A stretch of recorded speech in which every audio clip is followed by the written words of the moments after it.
Oke, assalamualaikum warahmatullahi wabarakatuh. Berjumpa kembali bersama kita di sini channel Sahabat Orchid TV, kawanku.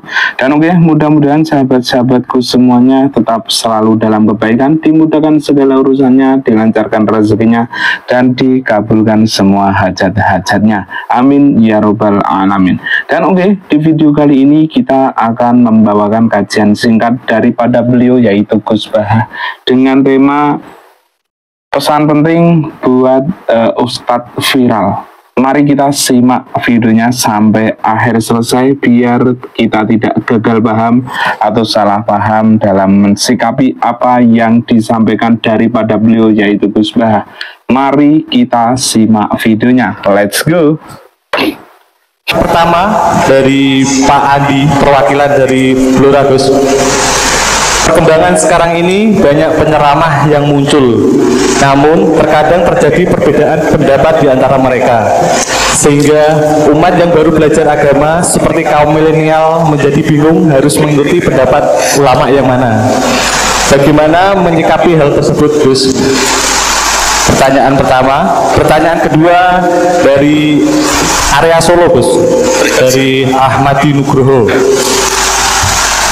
Bagaimana cara kita berbakti kepada orang tua yang sudah meninggal, di mana semasa hidup orang tua kita pernah meninggalkan sholat? Pernah apa? Pernah meninggalkan. Kalau sering gitu. Pertanyaannya, apa yang harus dan sebaiknya kita lakukan sebagai anak, Gus? Bagus. Yang ngaji di sini itu banyak ya, mulai yang menekuni bisnis apa saja lah, termasuk yang di Grab ya, termasuk Pak Polisi kadang yang ngaji terus ya nggak apa-apa. Dan semua saya itu termasuk kiai yang nggak pati suka ada pertanyaan, bukan karena apa ya, makanya tak batasi dua. Karena pertanyaan itu biasanya itu dipikir dari rumah, terus tema yang pokok itu gak pati durungokno, sementing kok iso takok. Iya, sehingga itu ya. Ini nama-nama yang janda tanya, caranya pejabat jodoh kan ribet nanti.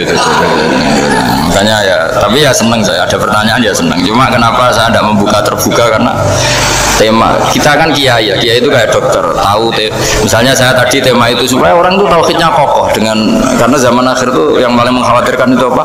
Tauhid. Tapi kalau tanya ini diberi hak, itu orang kan sudah punya pikiran sendiri mau ditanyakan, padahal itu subjektivitas dia.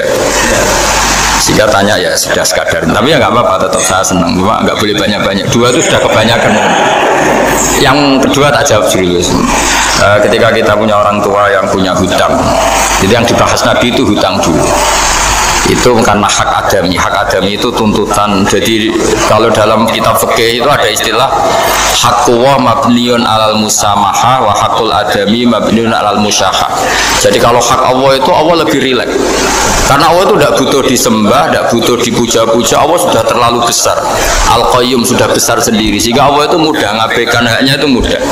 Tapi kalau hak adami, bawaan manusia itu kalau hartanya dibawa orang itu ingat terus, sehingga harus diselesaikan.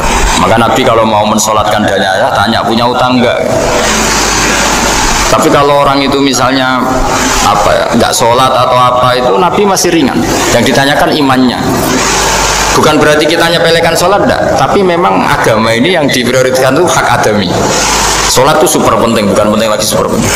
Makanya pertanyaan tadi tak teruskan dulu. Anak cucunya itu prioritas itu mikir utang dulu. Karena ini yang hak adami gitu ya. Nah, setelah utang itu selesai, baru dipikirkan menurut sebagian ulama, anak ini boleh mengkodoi sholat yang ditinggalkan orang tuanya, atau dikafaroi, misalnya per sholat nilainya sekian terus dibayarkan ke fakir miskin. Nah, tapi pertanyaan seperti ini sepertinya mengganggu itu begini, takutnya jadi masif. Jadi masif itu gini, berhubung ada solusinya. Ini yang tanya orang mana tadi itu?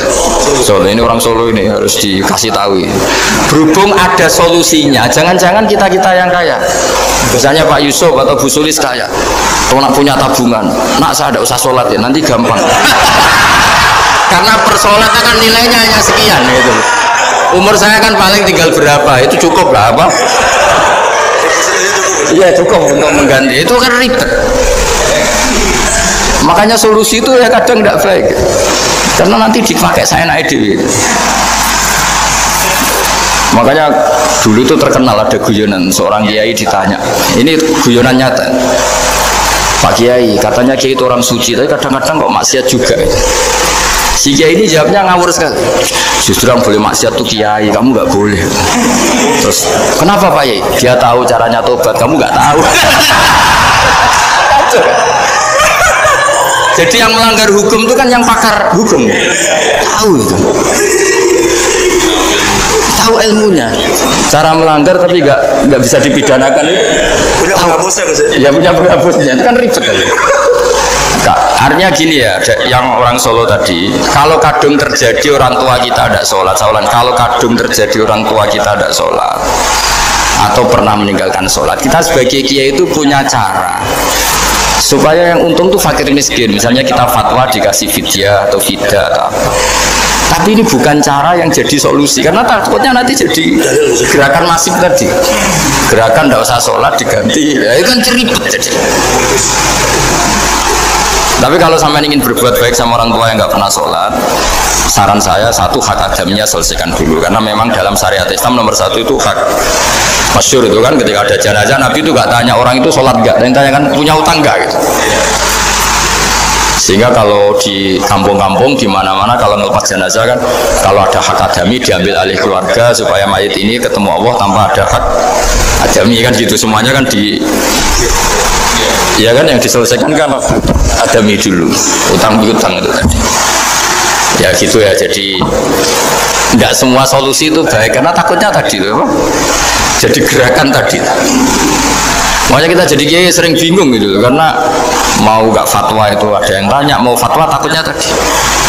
Misalnya kita kan paling umurnya tinggal berapa, dihitung saja per sholat, terus bilang ke anaknya, nak saya tidak usah sholat, nanti ini aja bayarkan, kan jadi ribet.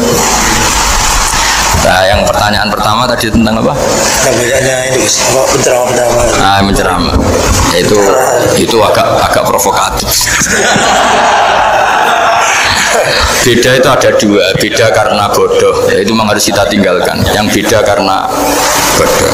Ada beda karena rumus ilmu, itu harus kita hormati. Saya punya sekian bukti beda ya kalau karena bodoh tentu kita tinggalkan. Tapi kalau karena rumus ilmu yang beda, misalnya gini, saya kiai yang lama di kota, saya akan lama kerja di Jogja. Mungkin perasaannya orang kota itu kalau ketemu tetangga, misalnya saya kiai, udahlah kalau ketemu tetangga itu nggak usah tanya. Ya kalau ketemu biasa aja, tidak usah tanya, tidak usah ramah, biasa aja. Itu mungkin bagus nasihat itu di kota, karena kalau di kota itu ketemu tonggo takok badi temputi mau kemana itu ganggu privasi. Sehingga bagian dari kebaikan baik sama tetangga ya jangan tanya, karena itu ganggu apa? Privasi. Tapi kalau di kampung dianggap sombong kan nggak tanya.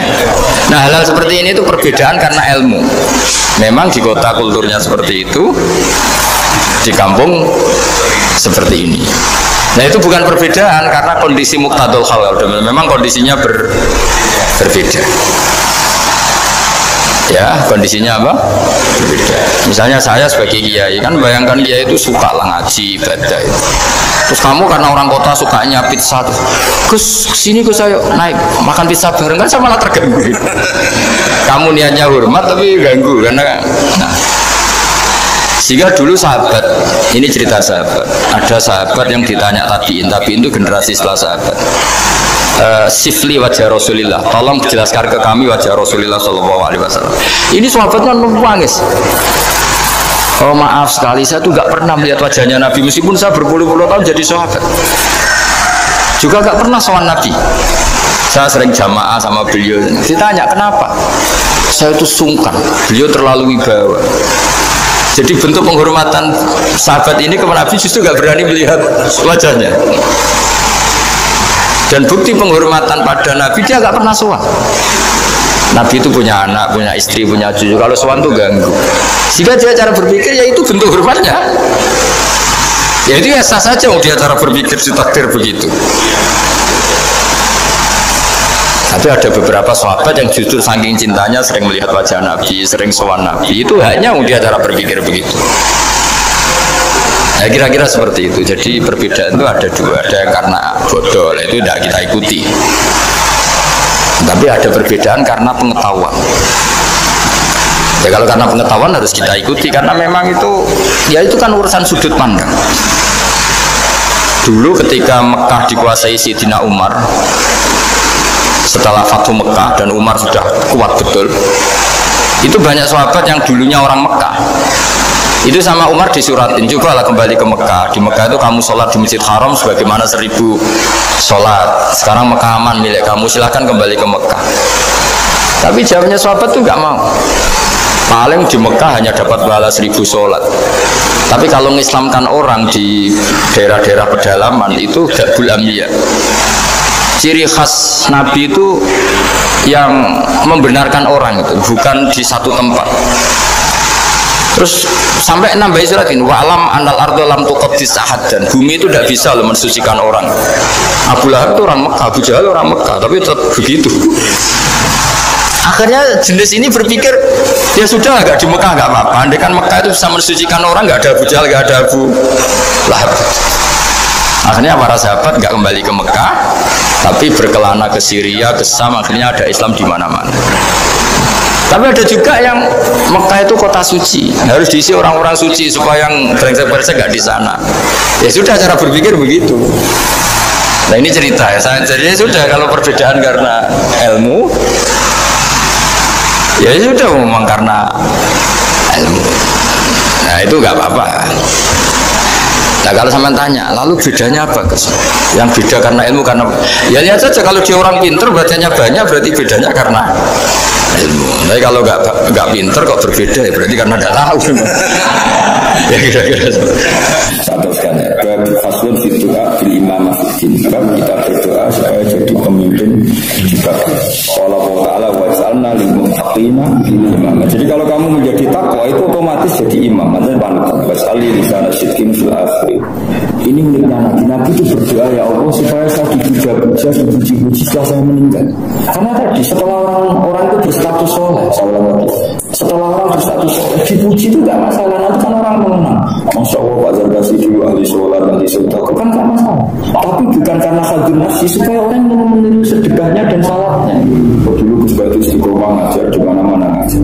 Saya itu betul, istirahat saya itu pas ngajar. Saya di Jogja itu biasa datang. Sekarang tadi malam baru datang pagi ini saya minta ngaji. Karena saya itu merasa nggak dosa kalau sudah ngaji. Coba kalau intelektual atau pengamat itu ngomong pendapatnya sendiri dijadikan syariat. Kalau usul fikih itu ngomong musyarat bikin syariatan gitu. Kalau agama lah, kalau urusan agama. Tapi kalau kamu baca cek itu namanya mutlak. Jika di usul fikih itu masalah besar, menambahkan syariat itu masalah besar. Sama lihat di dalam topik kebaikan apapun asal tidak wajib kamu harus bilang tidak wajib, karena ijazah di malamnya juga adalah dosa. Karena musyarat kamu menambahi syariat. Itu Abdul bin Mas'ud itu suka menghitung orang soleh. Ada orang soleh istiqomah buka itu disuruh kamu tuh. Karena takut temennya ini maktubah. Oh ini tidak maktubah. Syariat. Makanya satu karangan gara-gara itu.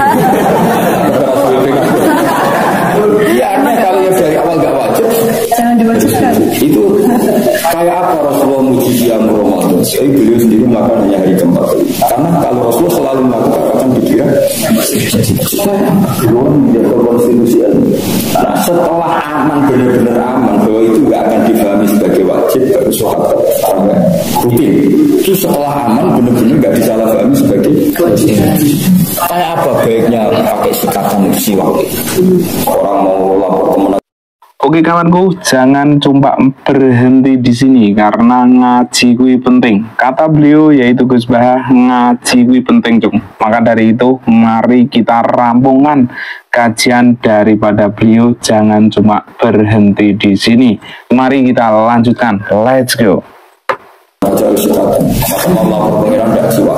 Nabi tidak mau mewajibkan, hanya ngendikan meper. Laulah an asyukka ala ummati la amartum bisiwak yang dari sholat. Karena Nabi tahu normalnya orang soal Allah itu siwak. Soal pacar, soal mertua, sikatan. Dari buka di istri aja sikatan. Karena selana rokok, saya itu udah rokok. Jadi mulus buka. Nah ini pas sampai pengiran suruhan deh rokok langsung kadang rokoknya diusul Allah. Pas mungkin masih keluar dulu. Tapi sama istri yang anti rokok sebelum sampai rumah sudah kita dulu semuanya. Nah, melihat seperti itu sebenarnya siwak itu wajib dibagi sholat. Dan ini adalah permasalahan istri suaminya. Tapi Nabi tidak mau menambahkan kewajiban dalam agama ini. Akhirnya dikatakan yang berarti laulah atau syukur Allah. Itu dipahami oleh ulama betapa bahayanya ijab malam ya. Jibril itu pinternya ulama. Jadi dari hal itu betapa bahayanya mewajibkan barang yang tidak wajib. Apapun posisinya sesuatu itu kalau tidak wajib ya tetap tidak wajib. Karena tidak boleh orang jadi musyarak menambah syariat. Apapun bahayanya sesuatu itu tidak boleh diwajibkan. Tapi jadi musyarak. Makanya rata-rata orang alim itu dapat ditoriko. Karena toriko itu paling suka nabi wiridan ini gak wajib kan. Makanya nih tinggal ulama itu rada musan sidik-sidik gak di toriko. Tapi gak masalah itu bagus. Asal sama-sama ikhlas pasti bagus. Walau latih fuwa ini asal kau tahu ini jalannya sendiri-sendiri. Terus saya sering disuara mursid. Mesti bilang gini. Terus aja nih gue gajian raja atau gue hormat alim. Aku yang meninggal. Aku aja nih berpan raja atau gue hormat sekolah ya. Wong bocah latihan wiridan suami rambut ulang halang terus caranya istri dia itu terus ulang wiridan terus caranya hubungan suami istri dia terus caranya hilangin najis lagi di bab itu kalau numpang dengan baru aku jajal wiridan mau sekian apa gak kuat sebelum bersedia saya belajar 2 jam kemarin wiridan itu baiknya Indonesia mursyid saya biasa di suami mursyid juga sama saya cinta rumah saya juga sama mereka cintangan sama orang sepuh orang sol ada ya begitu oh jadi ada tuh membukti tapi karena saya ikhlas mereka mencintai saya karena ngerti saja ya membaca wiridan terus suara istinja ini dari mutlak mustamal sih saya tahu harus ini itu sih wiridan mereka saya usah mandi junubnya wiridan mereka saya baju mereka suci secara tetap butuh aku masih mesti terakhir dijaga panjang gitu ternyata mereka dengar ya sudah bisa juga jadi murid akhirnya mereka sadar bahwa wiridan mereka makbul indah karena cara mandi junubnya ada benernya malah oke mandi junub harus pakai air yang mutlak harus niat di awalil amri ketika habis gak boleh pakai sampo karena mutakhir saya sampai merakitkan kalau kamu mandi junub jangan samponan dulu kalau langsung samponan air yang kesini terus itu mutakhir berubah jadi mandi dulu selesai baru samponan atau kalau samponan terpaksa ya sampai bener-bener enggak sisanya hilang logikanya kan gini ya kadang orang mandi kan mandi terus samponan nah setelah itu kan semua air yang lewat itu kan berstatus mutakhir kan ada selatan dulu baru sampo itu iya pokoknya selesai dulu aku kan mereka terima kasih gara-gara status begitu saya bukannya sok suci tapi memang aturannya seperti itu kalau samponan dulu kan buktinya gini setelah mandi junub adu-adu ternyata itu murah itu kan tunjukkan semua air kecil mutakhir misalnya yang kita terima kasih pastikan dulu cara mandinya itu pakai air mutlak caranya gimana kan tidak usah sabungan dulu tidak usah sabungan kalau terpaksa sabungan samburan dulu pastikan bersihnya sampai benar-benar air kembali ke mutlak air murni mutlak lagi akhirnya mereka makan terima kasih begitu juga uang saudara atau mursyid sah itu setelah kewajiban istri tercukupi anak tercukupi baru saudara itu sah ya selalu agama ada yang begitu kulit harus lebih mafadilah adil hajat baru sah dikocokkan kalau orang-orang kampung punya utang saja gak mampu saudara mursyid itu gak sah mereka dengar tapi karena saya tahu mereka hanya setuju bisa betul bisa itu biasa bukannya saya sok baik saya biasa punya misalnya santri punya kan wali murid salah dan belajar ya kalau orang nggak punya mesti tak ganti meskipun saya terima saya santai 50.000 tak terima tapi tak anggap utang sama nanti selang berapa hari satu bulan anaknya tak kasih 100 karena saya secara fakir itu nggak boleh saya lebih kaya dari dia tapi ada orang saya kalau ditolak itu kan tersinggung maka saya harus melakukan fakir saya ini kan namanya saya al-ghani yang baru menalak itu kan nggak benar orang kaya terima dari orang tapi mereka punya ekspresi mahabbah sama orang alim ini tetap salam tapi kita kan tetap punya fakir bahwa orang fakir itu harusnya mustaqil yang tidak mendatang makanya kita ya jalan fakirnya ya jalan etikanya itu saya terima masalah tapi tak ambil di kapan-kapan anak-anak yang mau jadi di kamu juga begitu saya sering bilang ke kiai-kiai Misalnya nih, kalau di kampung kan ada pitung dinani mayat. Itu kadang yang punya hajat itu orang miskin. Tapi akhirnya tetap nanti hari ke-7 ya bisa minta 50.000 atau 20.000. Kalau di kampung umumnya 20.000. Saya bilang ke kiai tetap terima. Tapi kamu jangan yakulun amal yatama zulman, anggapnya utang. Ya sudah, selang seminggu istri saya tak suruh siapa yang nilainya lebih dari uang yang saya terima. Jadi semua fotonya harus jalan. Kalau fotonya jalan, kamu tidak punya komitmen. Tak gede ya Rasul. Kalau fotonya jalan, saya orang kaya. Kalau terima dari amalil yatim. Tapi kamu juga harus punya etika, jangan sok-sok suci. Bukan terima satu. Kan banyak juga yang datang ke acara itu tidak mau makan, dengan malah menyinggung kan. Suka itu makan. Tapi benar saya kira Mbak Mufid kali Mbak Arwani katanya setiap kali ada orang miskin punya hajat itu dikirim dulu, suruh ngecek santri dikirim dulu kebutuhan terus. Ya terserah, itu kan yang penting itu kan cara saja. Ngirim kan apa di belakang. Kalau yang pokok biasanya kan otomatis, tapi itu kan masal. Biasanya orang mati kan otomatis orang kampung itu ngirimin semua. Tapi menurut saya kalau dia itu harus lebih khusus.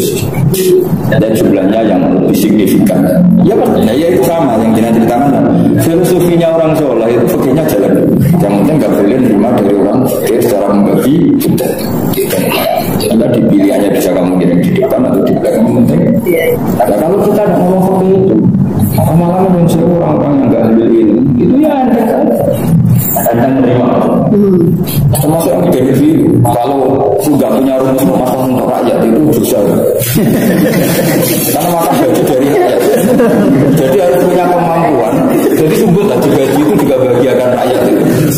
Harus dilakukan. Jadi juga kaya rakyat itu. Jadi sengaja orang marah rakyat itu ditompok yang berkebutuhan. Karena mereka sakit. Dulu Rasulullah itu ya sudah dikasih dua orang Ansar yang lebih miskin daripada Rasulullah diterima. Jadi yang mirip hati Jawa kalau akan menyakiti kalau ada mengasih gak diterima itu kan sakit. Tapi itu ini temukan supaya kita tidak yakulun amal yatama. Itu maksudnya disarankan Allah itu secara dunia. Kita makan di acara itu kan bukan secara dunia, memang diminta disuruh makan. Kalau enggak kan orang tersinggung, berarti tidak zulman. Tapi tetap saja secara fikih ganjil karena kita goni mampu makan harta orang yang tidak. Tapi kalau tidak makan secara etika tidak etis, itu sudah tidak etis itu. Tapi banyak juga yang tidak ada itu juga makan usah ada. Jadi paling tengah-tengah. Masalahnya jangan dengan Jogja bakalan diceng. Jadi tapi memang fanatik, saya secara fikih itu fanatik. Tapi sekarang orang Jogja gara-gara saya ngaji gitu ya dengerin. Jadi orang banyak orang Muhammadiyah ngaji, orang PKS ngaji gue. Karena mereka tahu gue hanya fanatik ilmu, nggak fanatik asofia. Ya karena memang saya itu kepentingannya ilmu, saya hidup pun karena kalau kelompok itu kan nggak abadi, itu kan jadi kearifan. Jangan kira dia ketika dikasih salam dari orang miskin juga dihitung sama itu yang soal itu gitu. Nanti dalam beberapa hari ya tadi anaknya tak kasih. Saya soal jam 50 anaknya tak kasih 100. Tadi yang tidak. Ya itu yang dimaksud Nabi tahadu tahab. Maka kamu saling memberi hadiah, maka kamu saling mencintai. Nabi itu enggak ini. Di mana-mana kebaikan itu kalau disorot pakai surat mustarokah, wazan tafa'al, wa ta'awanu 'alal birri wat taqwa. Kita menjadi kacau gini di negara. Negara ketika baik bikin BPJS atau bikin apa saja atau bikin dana apa saja. Semua kebaikan negara ini menjadikan masyarakat sebagai penerima. Makanya kita ini tidak sehat. Setiap negara ingin baik, itu masyarakat oposisinya terus diminta menerima. Sampai yang nggak miskin mendaftarkan diri jadi. Di Quran nggak boleh ajaran negara surat ta'awan. Kalau negara sudah baik, rakyat juga harus baik sama negara. Karena semua kebaikan orang perintahnya ta'awan harus saling menolong. Misalnya kalau negara baik sama orang miskin difasilitasi, yang miskin tambah kerja keras sehingga cepat menyelesaikan kemiskinannya. Terus nanti bisa menolong orang lain. Ada simbiosis dari kekayaan dia. Jika cepat kesadarannya itu. Tapi kalau secara kebaikan itu biasanya setia, apalagi ada orang terkenal baik itu biasanya malah menjadikan orang sekelilingnya ini hanya menyambut malas. Iya. Kan kadang mungkin pensiun mulang terus sebelum malah orang-orangnya maju. Kata baca waj'alna lil muttaqina imama waj'alni lisana sidqin fil akhirin. Ayat sanaan hasanah tapi liyuk tadaji. Jadi semua nabi ingin dipuji-puji baik supaya apa? Liyuk tada supaya jenut sokobi. Kalau kamu terpaksa ingin jabat, ingin jadi raja, jadi presiden, jadi menteri agama, jadi pegawai kemenang, fastun fit du'a bil mulki tapi lil adli wal ihsan. Jadi misalnya Pak Jarkasi merasa punya kemampuan ahli Rasulullah, ya Allah saya berdoa supaya jadi tim tasnya. Tapi dia ingin, misalnya ingin membenahi di situ. Misalnya ada orang pecinta perempuan, tapi pecinta yang bukan nafsu, pecinta yang ingin melindungi dari macam-macam. Ya Allah ingin jadi menteri pemberdayaan perempuan. Itu boleh. Ini namanya doa bil mulki, ingin jadi raja tapi lil adli wal ihsan. Jadi ingin jabat tapi karena ingin menyebarkan kebaikan. Dalilnya kalau Allah Ta'ala hikayatan Sulaiman wahab li mulka la yang bagi li ahadin. Jadi semua nabi juga pernah berdoa jadi raja dengan mana supaya bisa memastikan kebaikan ini. Jadi jabat tapi ingin memastikan kebaikan, bukan karena hadun.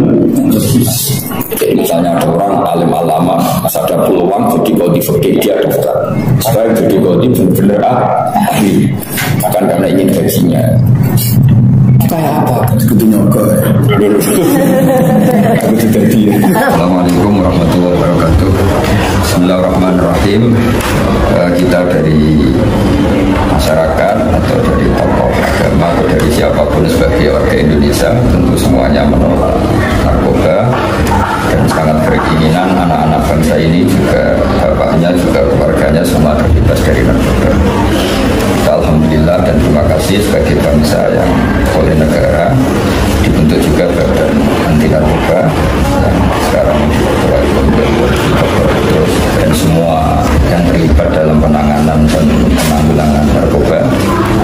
Kita baca banyak tentang literatur betapa narkoba itu sangat bahaya, baik dari sisi agama maupun dari sisi kehidupan normal maupun sebagai menjaga harta martabat bangsa ini.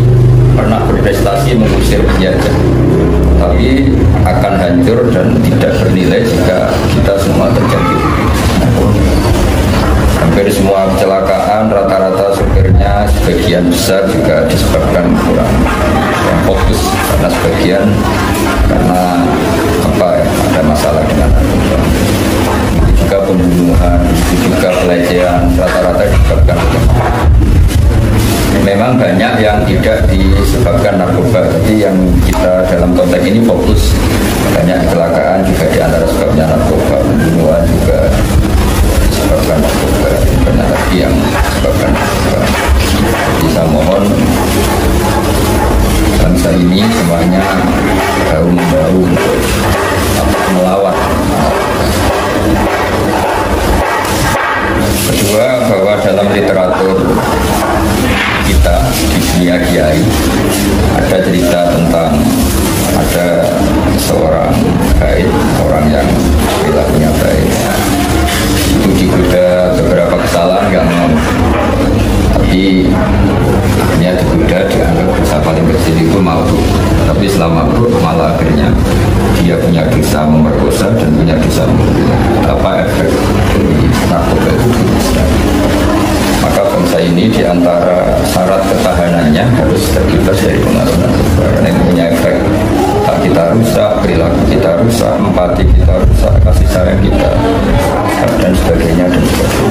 Di hampir semua penelitian, tentu ini dalam konteks yang kita khawatirkan itu rata-rata banyak kecelakaan, baik kecelakaan jalan maupun kecelakaan sosial maupun kecelakaan sistem sosial yang lain atau sistem pendidikan, semuanya itu masalah besarnya karena terjangkit. Karena kalau orang dengan kesadaran yang baik, meskipun dengan isu yang kurang baik, tetap bagus untuk bangsa ini. Setidaknya ada fungsi lain yang bisa diperdayakan asal tidak kena narkoba.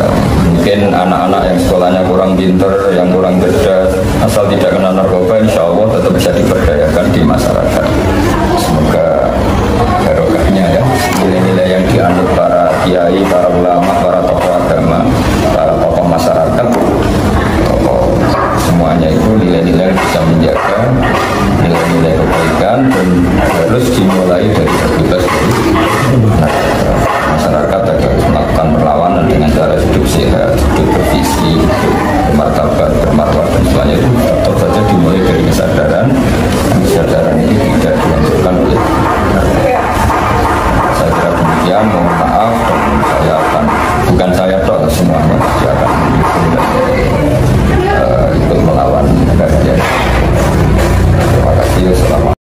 Alhamdulillahirrabbilalamin, kita sudah merampungkan atau sudah menyelesaikan kajian singkat daripada beliau, yaitu Gus Baha, hampir 30 menit kurang lebih.